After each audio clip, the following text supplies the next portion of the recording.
Tonight, there are more signs the deadly and unpredictable drug fentanyl is poisoning our communities. Good evening and thanks for joining us. I'm Mark Curtis. And I'm Kadiba Devine. A residential drug treatment director tells 12 News that 90% of his patients are addicted to fentanyl. At a roundtable meeting hosted by Senator Sinema today, experts told the senator that logical solutions are being held up by bureaucracy.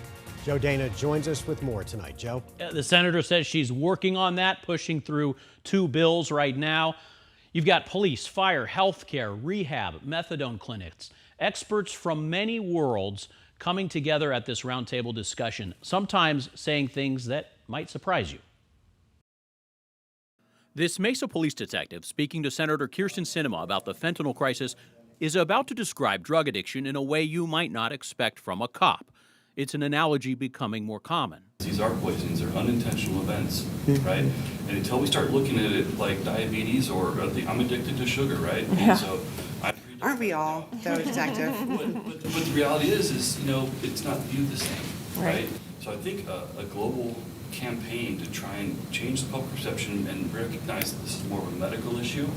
A medical issue. And if we could get them help with the medically assisted treatment quicker, I can keep them in treatment longer. These experts want Congress to destigmatize drug addiction and pass laws so people in recovery have easier access to treatment, rehab, and affordable housing. One idea here even promotes supervised drug consumption centers, where people take controlled doses and build rapports with counselors who can offer help. The concept of safe use sites is something that I think would be really powerful for our country. What we've learned today is that we have to tackle this crisis from multiple fronts. Sinema says there's growing bipartisan support for several bills that would address some of the solutions. The question about passing the legislation is really the question we have with every piece of legislation in Congress, which is how do you get it through the dysfunctional machine that is Congress?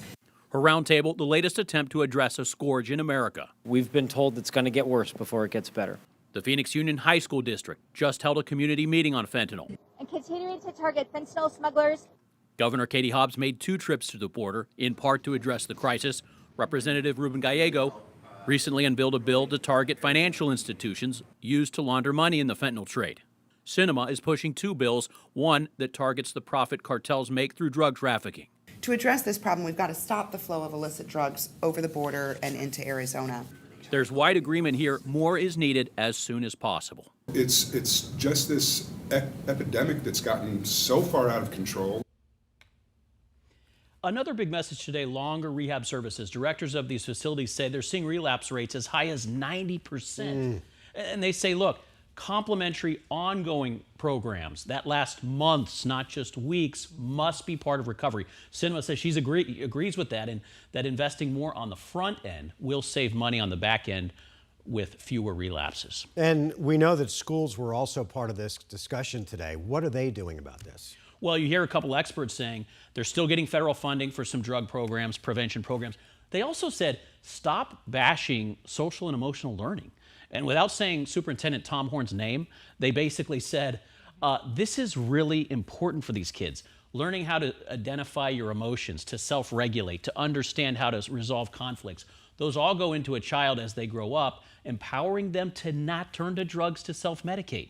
So that was a big message, and there's a lot of controversy about, obviously, Superintendent Horn's position. Yeah, and Joe, a lot of people watching might be wondering, well, what about the border? If we stop fentanyl from coming over the border, wouldn't this stop the problem? Senator Sinema repeated that, according to the DEA right now, 85% of drugs landing in the hands of Americans, fentanyl, is coming across through the Arizona-Mexico border.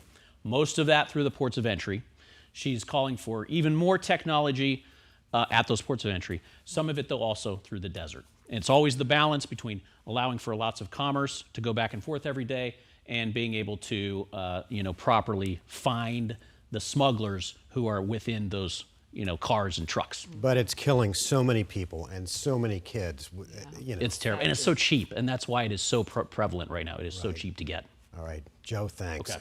We wanted you to know that if you or someone you know is struggling with addiction or substance abuse, there is help available. You can call the Arizona Substance Abuse Hotline at the number on your screen or just dial 211. You'll be connected with experts who can give you the help you need. It's completely confidential, 24 hours a day, every day of the year.